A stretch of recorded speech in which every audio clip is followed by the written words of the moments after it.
ಸೌಂದರ್ಯದ ಸಿಲೆ ಯಕ್ಷಶ್ರೀ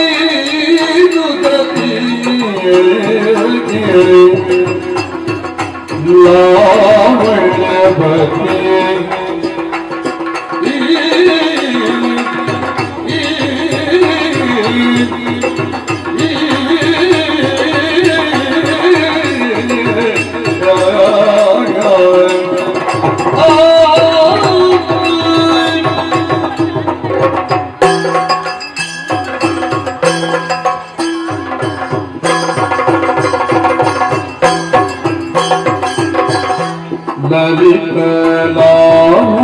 ಲಲಿತಲಾವಣ್ಯವತಿ ಸೌಂದರ್ಯದ ಸೆಲೆ ಯಕ್ಷಶ್ರೀ ಸುಗತಿ ಗುಣವತಿ ಸತಿ ಕಮಲ ಪಾಲಿಕೆ ಚಲವತಿ ಕೊಳೆವ ಮುಂದಲಿ ಕಾಲಗಜ್ಜಿಯು ಚೆಲುವ ನವರತ್ನಾಭರಣಗಳು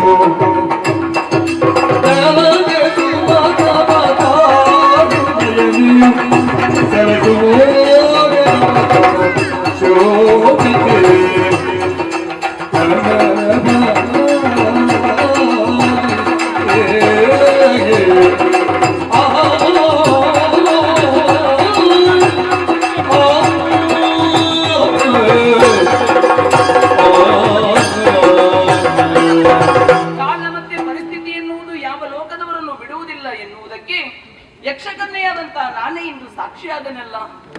ವಾಯುದೇವನನ್ನು ಬಯಸಿದೆ, ನನ್ನ ಮನದಾಸೆಯನ್ನು ಅವರಲ್ಲಿ ಹೋಗಿ ಹೇಳಿಕೊಂಡೆ, ನೀವೇ ನನ್ನನ್ನು ಮದುವೆ ಆಗಬೇಕು ಅಂತ. ಆಗುವುದಿಲ್ಲ ಅಂತ ಹೇಳಿದ್ರಲ್ಲ, ಸ್ವಲ್ಪ ಹಠ ತೊಟ್ಟೆ, ಅವರನ್ನು ಕಾಡಿದೆ. ಆದ್ದರಿಂದಲೇ ನಾನಿಂದು ಭೂಲೋಕಕ್ಕೆ ಬರುವ ಹಾಗಾಯ್ತಲ್ಲ. ಸಿಟ್ಟುಕೊಂಡಂತ ಅವರು ನನ್ನ ಪಾಲಿಗೆ ಶಾಪವನ್ನೇ ಕೊಟ್ಟರು. ನೀನು ಭೂಲೋಕದಲ್ಲಿ ಹುಟ್ಟು, ರಾಕ್ಷಸರ ಸಂಸರ್ಗದಲ್ಲಿ ಬದುಕು ಎನ್ನುವುದಾಗಿ ಶಾಪ ನಿಮಿತ್ತವಾಗಿ ಭೂಲೋಕವನ್ನು ಸೇರಬೇಕಾಯಿತು. ಯಾಕೆ ಸ್ವಾಮಿ ಇಲ್ಲಿ ಹೀಗೆ? ನಮ್ಮ ಲೋಕದಲ್ಲಿರುವಾಗ ಇಲ್ಲಿ ಯಾವುದು ನನ್ನನ್ನು ಬಾಧಿಸುತ್ತಿರಲಿಲ್ಲ. ಇಲ್ಲಿಗೆ ಬಂದದ್ದೇ ಬಂದದ್ದು. ಬಾಯಾರಿಕೆ, ಬಳಲಿಕೆ, ಹಸಿವು, ಆಯಾಸ, ಬೆವರು, ಯಾಕೆ ಇದಲ್ಲ? ಓ, ಈ ಭೂಲೋಕದ ಗುಣವೇ ಹಾಗಲ್ವಾ? ಏನು ಮಾಡ್ಲಿ? ನನ್ನ ಜೀವನವನ್ನು ಇಲ್ಲಿ ನಾನು ಕಳೆಯಬೇಕು. ತುಂಬಾ ಆಯಾಸ, ಗಂಟಲು ಒಣಗುತ್ತಾ ಇದೆ, ತುಂಬಾ ಬಾಯಾರಿಕೆ ಆಗ್ತಾ ಇದೆ. ಸ್ವಲ್ಪ ನೀರು ಕುಡಿಬೇಕು. ನದಿ ಒಂದು ಹರಿಯುತ್ತಾ ಇದೆಯಲ್ಲ, ಬೊಗಸ ನೀರನ್ನು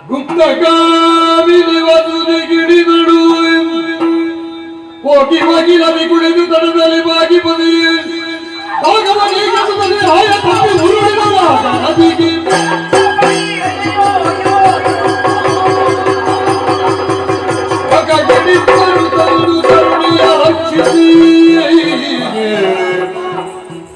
ರಕ್ಷಿಸುತ್ತಾಗ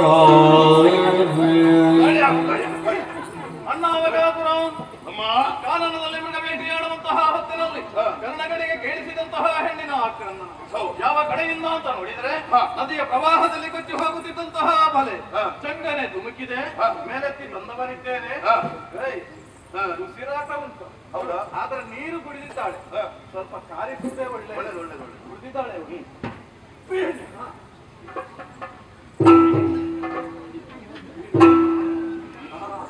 ಆಯ್ತು, ಮಿಸಿ ಆಯ್ತು.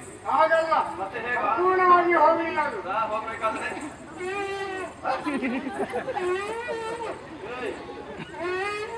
ಓದತ್ತವಳ ಹೊಟ್ಟೆಯಲ್ಲಿದ್ದ ನೀರಲ್ಲವ ನಿನ್ನಲ್ಲಿ ತುಂಬಿದ್ದ ಗಾಳಿ. ಯಾವ್ದಾದ್ರು ಹೋಯ್ತಲ್ಲ, ನಿನಗೆ ಸುಖ ಆಯ್ತಲ್ಲ.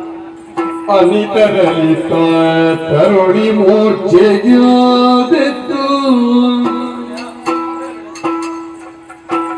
ಮೂರ್ಛೆಯಾದೆದ್ದು ಬಗಗಿಡಿಂಬರ ಕಂಡು ನಿನ್ನ ವಿಕಾರ ಸ್ವರೂಪವನ್ನು ತೋರಿಸಬೇಡ, ಆಕಾರದಲ್ಲಿ ತೋರಿಸು. ಭಯಪಡಬೇಡ. ಅಭಯ ಮುದ್ರೆಯ ನಾಲ್ಕು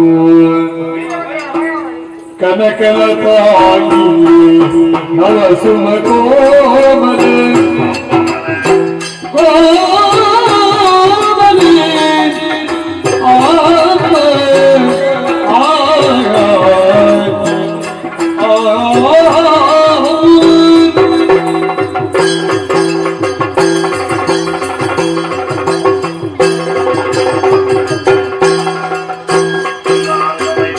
ಕನಕಲ ತಾಂಗಿಯೇ ನವ ಸುಮ ಕೋಮಲೆ ನವ ಸುಮ ಕೋಮಲಿ ವನದಾಚಿ ಪೇಣಿ ನಾರಿಲಿ ಬಾಲೆ ಇನಿತು ಪ್ರವಾಗದು ಎತ್ತು ಇನಿತು ಪ್ರವಾಗದು ಎತ್ತು ಎನಗಿಲ್ಲನೀಗ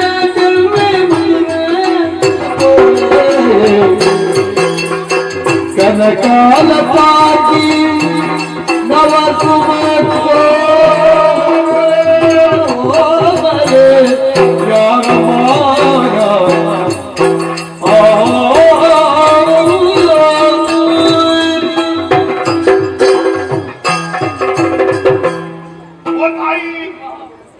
ಬಂಗಾರದ ಮೈ ಬಣ್ಣವುಳ್ಳವಳನಿ ಲತೆಯಂತೆ ಬೆಳಗುತ್ತಾ ಇದ್ದಿ, ಸುಮರಂತೆ ಕೋಮಲಾಂಗಿ ಆಗಿದ್ದೀಯ ನೀನು. ಕೋಮಲಾಂಗಿ, ಯಾರು ನೀನು? ನಿನ್ನ ಹೆಸರೇನು? ನಿನ್ನ ಊರಾವು? ಈ ರಕ್ತವಾದರಣ್ಯಕ್ಕೆ ಯಾಕೆ ಬಂದೆ? ಈ ಗೊಂಡಾರಣ್ಯದಲ್ಲಿ ನಮ್ಮಂತಹ ರಕ್ಕಸರೇ ತಿರುಗಾಡುವವರು. ನಮ್ಮ ತಿರುಗಾಟದಲ್ಲಿ ಯಾವ ಹೆಣ್ಣನ್ನು ನಾವು ನೋಡಿದವರಲ್ಲ. ಅಪರಿಚಿತರಾದಂತಹ ನೀನು ಈ ಕಾಡಿಗೆ ಬಂದಿದ್ದ. ನಿನ್ನ ಅಪ್ಪ ಯಾರು? ನಿನ್ನ ಅಮ್ಮ ಯಾರು? ನಿನ್ನ ಊರಾವುದು? ಈ ನೀರಿನ ಪ್ರವಾಹದಲ್ಲಿ ನೀನು ಕೊಚ್ಚಿಕೊಂಡು ಹೋಗುತ್ತಾ ಇದ್ದೆ.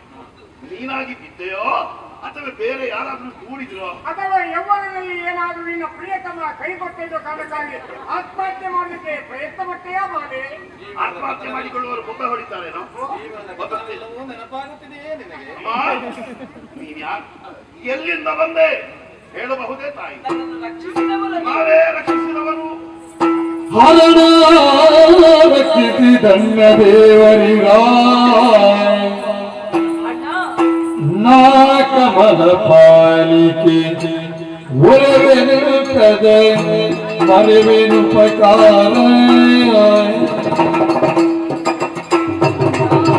ಪರಿತರಿಸಿ ಪ್ರೀತಿ ತರಿಸಿ ಗುರುಡಿದಿ ಧರಿಸಿ ಜಾಮಧರಣಿ ಹಿಡಿದೀಗ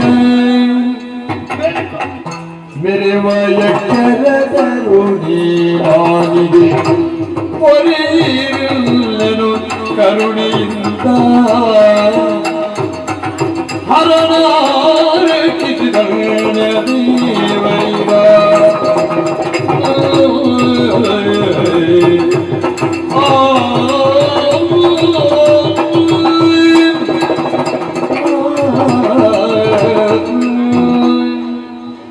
ನೀರಿನಲ್ಲಿ ಕೊಚ್ಚಿ ಹೋಗುತ್ತಿರುವಂತಹ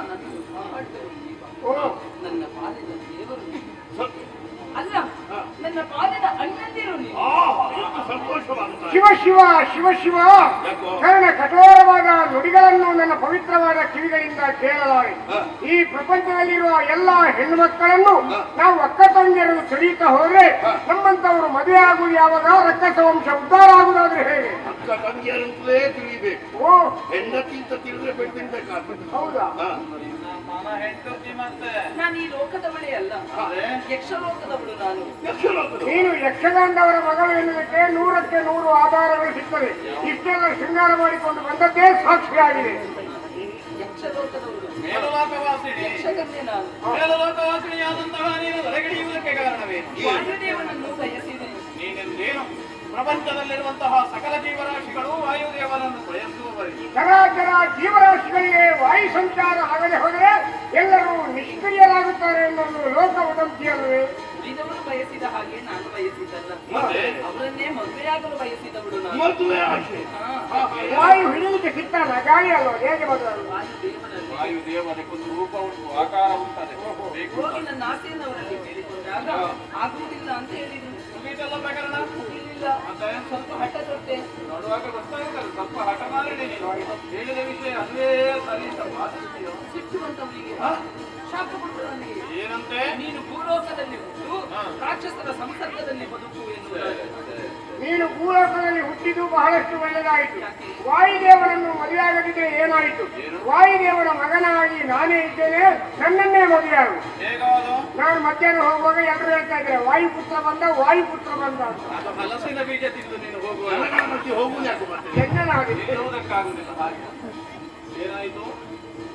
ಭೂಲೋಕಕ್ಕೆ ಬಂದ ನಾನು ಪ್ರವಾಹದಲ್ಲಿ ಕೊಚ್ಚಿ ಹೋಗುವುದಕ್ಕೆ ಕಾರಣವೇನು? ಬಾಯಾರಿಕೆ ಆಯಿತು. ಏನ್ ಮಾಡಿದೆ? ಮುಂದಕ್ಕೆ ಹೋದೆ ನದಿಗೆ. ಕಾಲು ಜಾರಿ ಬಾಯ ತಪ್ಪಿದ್ದು ನದಿಗೆ ಬಿದ್ದೆ. ಕಣ್ಣೆರಡು ನೋಡುವಾಗ ನೀವು ಉಪಕಾರ ಆಯ್ತಲ್ಲ. ಉಪಕಾರ ಆಯ್ತು. ಬಹಳ ಸೋದರಿ ಸೋದರಿ ಕಾರೋ ಸುಗತಿಯೇ ಖೇದವ ತೊರೆಯಮ್ಮ ಅಮ್ಮ ತಂಗಿಗೆ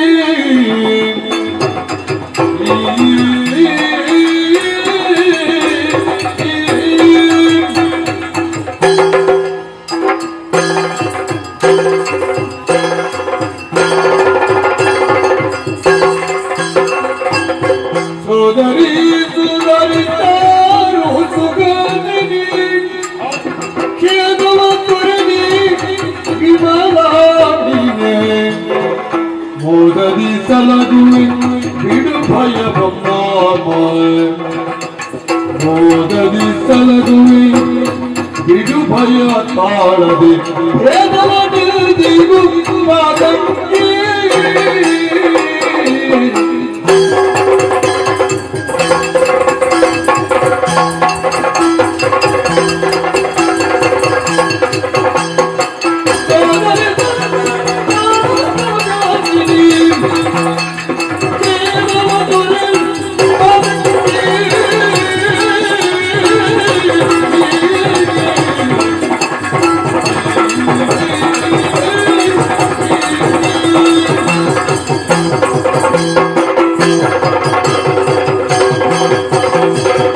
ಅಮ್ಮ ಬಾಯಿ ತುಂಬಿ ನೀನು ಒಣ್ಣಗಳಿರ ಎಂಬುದಾಗಿ ಕರೆದಾಗ ಮನಸ್ಸು ಭಾರವಾಯಿತು ತಾಯಿ. ಹೃದಯ ಉಕ್ಕಿ ಹರಿಯಿತು ನಮ್ಮದು. ಆಹಾ ಆಹಾ, ಎತ್ತಣ ಯಕ್ಷಲೋಕವದು, ಎತ್ತಣ ಭೂಲೋಕವದು, ಎತ್ತಣ ಮಾಮರ, ಎತ್ತಣ ಕೋಗಿಲೆ. ಬೆಟ್ಟದ ತುದಿಯಲ್ಲಿ ಸಿಗುವ ನೆಲ್ಲಿಕಾಯಿಗೂ ಸಮುದ್ರದ ತಟಾಕದಲ್ಲಿ ಸಿಗುವ ಉಪ್ಪಿಗೂ ಸಂಬಂಧವನ್ನು ಕಲ್ಪಿಸುವಾಗ ಮೊದಲ ರುಚಿಯಂತೆ ಈ ಬಾಂಧವ್ಯವನ್ನು ಬೆಸೆಯಲೇ. ಉಪ್ಪಿನಕಾಯಿ ಹಲಸಿ ಅಂತಹ ಮಾಧುರ್ಯವಾದಂತಹ ಬಾಂಧವ್ಯವನ್ನು ಹೊಂದಿದವರು ನಾವುಗಳಾಗುತ್ತೇವೆ. ಇಲ್ಲೇ ಇದ್ದರೆ ಮೇಲುಲೋಕ ವಾಸಿಣಿಯಾದಂತಹ ನಿನಗೆ ರಕ್ಕತರಾದಂತಹ ನಮ್ಮ ಜೊತೆಯಲ್ಲಿ ಸಂಸರ್ಗವನ್ನು ಮಾಡುವಂತಹ ಸೌಭಾಗ್ಯ ಇದು ನಿನ್ನತ್ತಲ್ಲ ಭಾಗ್ಯ, ನಮ್ಮದ್ದು ಅಂತ ನಾವು ಗ್ರಹಿಸಿಕೊಳ್ಳುತ್ತೇವೆ. ಯಾವುದೋ ಒಂದು ಜನ್ಮದ ಪುಣ್ಯದ ಫಲವಾಗಿ ಇಂತಹ ಸೌಭಾಗ್ಯವನ್ನು ನಮಗೆ ಒದಗಿ ಬಂದಿದೆ. ನಮ್ಮನ್ನು ಈ ಪ್ರಪಂಚದಲ್ಲಿ ಗುರುತಿಸುವುದಾದರೆ ಏನು? ರಾಕ್ಷಸರಿದ್ದಾರೆ, ದುರ್ಮತಿಗಳಿದ್ದಾರೆ, ದುರಾಚಾರಿಗಳಿದ್ದಾರೆ, ದುರ್ವ್ಯಸನಿಗಳಿದ್ದಾರೆ, ದುಷ್ಟರಿದ್ದಾರೆ. ಸದಾ ಹಗಲಲ್ಲಿ ತಿರುಗಾಡುವುದು, ರಾತ್ರಿ ಮಲಗುವುದು ಅಂತ ಹೇಳುವವರಿದ್ದಾರೆ. ಮೂಗಿನ ತನಕ ಹೆಂಡವನ್ನು ಕುಡಿದು ಹಾದಿಯ ಬದಿಯಲ್ಲಿ ಬೀಳುವಂತಹ ದುರಾತ್ಮರಿದ್ದಾರೆ ಎಂಬುದಾಗಿ ನಮ್ಮನ್ನು ಅಪಮಾನಿಸುವವರೇ. ಮುಖವಿಕಾರವಾಗಿದೆ ಎಂದ ಮಾತ್ರಕ್ಕೆ ಮನಸ್ಸಿನ ಭಾವನೆಗಳು ವಿಕಾರವಾಗಿರಬೇಕೆಂದೇನು ಇರುವಲ್ಲ. ಎಲ್ಲರ ಎದೆ ತಿಳಿ ಒತ್ತುವುದು ಒಂದೇ ಪ್ರಮಾಣದಲ್ಲಿ ಅಲ್ವೇ? ದೂರ ಇದ್ದವರಿಗೆ ವೇಗವಾಗಿ ಒತ್ತಿದ್ರು ಹೋದ ಮಗ, ಉದ್ದ ಇದ್ದವನಿಗೂ ನಿಧಾನವಾಗಿ ಒತ್ತಿದ್ರು ಹೋದ ಮಗ, ಹದ ಇದ್ದವರಿಗೆ ಹದವಾಗಿ ಒತ್ತಿದ್ರೆ ಮಾತ್ರ ಯಾವಾಗಲೂ ಶಾಶ್ವತವಾಗಿ ಉಳಿತಾರೆ. ಅವನಿಗೂ ಗಟ್ಟಿಯಾಗಿ ಒತ್ತಿದ್ರೆ ಅವನು ಹೋಗ್ತಾನೆ ಮಗ. ತಪ್ಪಿದರೆ ಆದ ಕಾರಣವಾಗಿ ಸಂತೋಷವಾಯಿತು ತಾಯಿ. ನಿನ್ನನ್ನು ತಂಗಿ ಎಂಬುದಾಗಿ ಸ್ವೀಕರಿಸಿಕೊಂಡಿದ್ದೇವೆ. ತನ್ನ ಶುದ್ಧಿ ಇಲ್ಲದ ತಂಗಿ, ತೀರ್ಥದ ಫಲವೇನು? ಮನಶುದ್ಧಿ ಇಲ್ಲದ ತಂಗಿ, ಮಂತ್ರದ ಫಲವೇನು? ತನ್ನುವ ನೀರ ಗತ್ತಿ ಫಲವೇನು? ಮನದಲ್ಲಿ ದೃಢಭಕ್ತಿ ಇಲ್ಲದ ಮನುಜಗೆ ಸಜ್ಜನರ ಒಡನಾಟ ಹೆಚ್ಚೇನು ಮೆತ್ತಂತೆ. ದುರ್ಜನರ ಸಹವಾಸ ಅಲ್ಲದಹುದೆಂಬ ಅಜ್ಞಾನಿಗಳ ಒಡನಾಟ ಬಚ್ಚಲು ಕೆಸರು ನೀರು ತೊಳೆದದ್ದು. ಅಭ್ಯಾಸ ನೋಡು. ದಿನ ಹಾಗಿರುವಾಗ ನಿನ್ನನ್ನು ತಂಗಿ ಎಂಬುದಾಗಿ ನಾವು ಸ್ವೀಕರಿಸಿಕೊಳ್ಳುತ್ತೇವೆ. ಅಂತರಂಗದಲ್ಲಿ ಈ ಮತ್ತೆ ಲೋಕದಲ್ಲಿ ಎಂತು ಬಾಳ್ವೆಯನ್ನು ಸಾಗಿಸಲಿ ಎಂಬುದಾಗಿ ಖೇದವನ್ನು ಬಿಡಬೇಕಾದಂತಹ ಅವಶ್ಯಕತೆ ಇಲ್ಲ. ಅಂತರಂಗದಲ್ಲಿ ಹುದುಗಿದಂತಹ ದುಗುಡವನ್ನ ಬದಿಗಿರಿಸು. ನಿನಗೆ ಬಂದೊದಗುವಂತಹ ಪ್ರತಿಯೊಂದು ಸಮಸ್ಯೆಗಳನ್ನು ನಿವಾರಿಸುವುದಕ್ಕೆ ಅಣ್ಣಂದಿರಾದ ನಾವು ಗಳಿದ್ದೇವೆ. ನಿನ್ನ ಹೆಸರೇನಂತೆ? ಕಮಲ ಪಾಲಿಕೆ ಅಂತ. ಕಮಲ ಪಾಲಿ. ಓ, ಪಾಲಿಕೆಯಲ್ಲೇ ಕಮಲವೇ? ಇನ್ನು ಎಲ್ಲಾ ಕಡೆ ಅದುವೇ. ತಂಗಿ ಬಿಂಬಾಸುರ ನಿನ್ನನ್ನು ಪ್ರೀತಿಯಿಂದ ತಂಗಿ ಅಂತ ಸಂಬೋಧಿಸಿದ್ದೇವೆ. ನಾವು ಹಾಗೆ ತಂಗಿ ಅಂತಲೇ ಭಾವಿಸಿದ್ದೇವೆ. ಇನ್ನು ಮುಂದೆ ನಿನ್ನ ಹೆಸರು ಕಮಲ ಪಾಲಿಕೆ ಅಲ್ಲ, ಮತ್ತೆ? ಹಿಡಿಂಬನ ಪ್ರೀತಿಯ ತಂಗಿಯಾದ್ದರಿಂದ ನೀನು ಹಿಡಿಂಬೆ. ಹಿಡಿಂಬೆ. ಹಿಡಿಂಬೆ ಹಿಡಿಂಬೆ ಆ, ಹಿಡಿಂಬೆ ಹೃದಯ ಒತ್ತುತ್ತದೆ. ಏನಿಲ್ಲ. ಆ ಕಡೆಯಿಂದಲೇ ಇದ್ದೀಯ. ತಂಗಿಯಾದ ಕಾರಣವಾಗಿ ಹಿಡಿಂಬ. ನೀನು ಹಿಡಿಂಬ, ಅವಳು ಹಿಡಿಂಬೆ. ಅಣ್ಣ, ಏನು? ಇವಳನ್ನು ಕಂಡಾಗ ನನಗೆ ಆನಂದ ಅತಿಶಯ. ನಿತ್ಯವೂ ಇವಳನ್ನು ನೋಡುತ್ತಿರಬೇಕು ಎನ್ನುವಂತಹ ಹಂಬಲಾತಿಯಾಗುತ್ತಾ ಇದೆ. ಸರಿ. ಆದ ಕಾರಣವಾಗಿ ನನ್ನದೇ ಆದಂತಹ ಹಿಡಿಂಬಾವನಕ್ಕೆ ಕರೆದುಕೊಂಡು ಹೋಗಲಿ. ಖಂಡಿತ ಇವಳನ್ನು ಪ್ರೀತಿಯಿಂದ ಸಾಕು ಸಲಹು. ಇವಳನ್ನು ನೋಡುವಂತಹ ಆಶೆ ನಮಗಾದ್ರೆ ನಾವು ಹಿಡಿಪಾವನವನ್ನು ಸೇರಿ ಸರಿ. ಬಯಕೆ ಆಗುವಾಗ ಬರ್ತೇವೆ ನಾವು. ನಮಗೆ ನೋಡ್ಬೇಕೇನೋ ಬಯಕೆ ಆಗುವಾಗ ಬರ್ತೇವೆ. ಬರ್ತೇನಣ್ಣ. ಶುಭಂ ಕುರ್ಯಾತ್. ಎಲ್ಲ ಬೋಟ. ಹೋಗಿ ಆಯ್ತು. ಹಿಡಿಂಬಾಸುರ ಹಿಡಿಂಬವನವನ್ನು ಸೇರಿ ಹೌದು. ಈಗ ನಾನು ನೀನು ಜೊತೆಯಾಗಿದ್ದೆ. ನಿಮ್ಮ ಜೊತೆಯಲ್ಲಿ ಬರುವಾಗ ಎಷ್ಟು ಮಂದಿ ಇದ್ರು ನಾನಿದ್ದೇನೆ ನಾನಿದ್ದೇನೆ ಅಂತೇಳಿ, ಹಾ. ಕೊನೆಗಾಗುವಾಗ ಯಾರೂ ಇರುವುದಿಲ್ಲ. ಲೋಕದ ರೂಢಿಯ ಹಾಗೆಯೇ ಬಂಧುಗಳಾದವರು ಬಂದುಂಡು ಹೋಗುವರು, ಬಂಧನವ ಕಳೆಯಲರಿಯರು ಅಂತ. ಬಂಧುಗಳು ಬಂದುಂಡೆ ಹೋಗು. ಹೌದು. ಯಾವಾಗಲೂ ಕೂತ್ಕೊಳ್ಳಿಕ್ಕೆ ಅವರಿಗೆ ಬೇರೆ ಕೆಲಸ ಇಲ್ವಾ? ನಮಗಾದಂತಹ ಬಂಧನವನ್ನು ಕಳೆಯಲಿಕ್ಕೆ ಅವರಿಂದ ಸಾಧ್ಯ ಇಲ್ಲ. ಆ ವಿಷಯ ಬಿಡೋಣ. ಎಲ್ಲ ಕೈಗೊಟ್ಟು ಹೋದ್ರು. ಬೇಟೆಯಾಡಿ ನಾವು ಮುಂದುವರಿಯುತ್ತಾ ಇದ್ದೇವೆ. ಓ. ಆದ್ರೆ ನಾವು ಸ್ವಚ್ಛಂದವಾಗಿ ತಿರುಗಾಟ ಮಾಡುವುದೇ ವಿನಃ ನಮಗೊಬ್ಬರು ಮಾರ್ಗದರ್ಶಕರು ಯಾರಾದ್ರೂ ಇದ್ದಾರಾ? ನಮಗೆ ಸರಿಯಾದ ನಿರ್ದೇಶಕರಿಲ್ಲದೆ ನಾವು ಹೀಗಾಗಿ ಹೀಗಾದಿತ್ತು. ನಮಗೊಬ್ಬರು ಗುರು ಸ್ಥಾನದಲ್ಲಿ ಒಬ್ಬರು ಇದ್ರೆ ನಾವು ನಿಶ್ಚಿಂತೆಯಿಂದ ಸಂತೋಷದ ಕಾಲ ಕಳೆಯಬಹುದು. ದೂರದಲ್ಲಿ ಒಂದು ಗುಹೆ ಕಾಣ್ತಾ ಇದೆಯಲ್ಲ, ಹೌದು. ಗುಹೆ ಒಳಭಾಗದಿಂದ ಒಂದು ಬೆಳಕು ಹೊರಸೂಸ್ತಾ ಇದೆ. ಏನು ಅಂತ ನೋಡೋಣ. ನೋಡು, ಹೋಗು.